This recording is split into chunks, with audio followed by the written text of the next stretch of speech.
Hi, I'm Louisa Sijabat, a liquidator and bankruptcy trustee.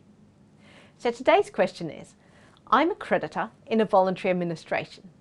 There's been a deed of company arrangement, or Doca, proposed by a third party.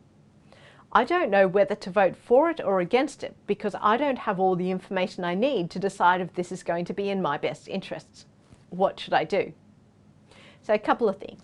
Firstly, my recommendation is to request from the administrators the information that you do want in order to help you make that decision.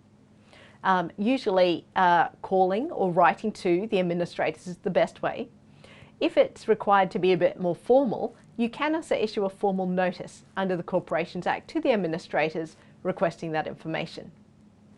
Also, if you still don't have that information by the time the meeting of creditors happens, the meeting of creditors is where creditors vote for or against a Doca proposal, it is possible to request that the administrators adjourn that meeting to a later date and time until after you've received that information so that you can cast your vote in an informed way.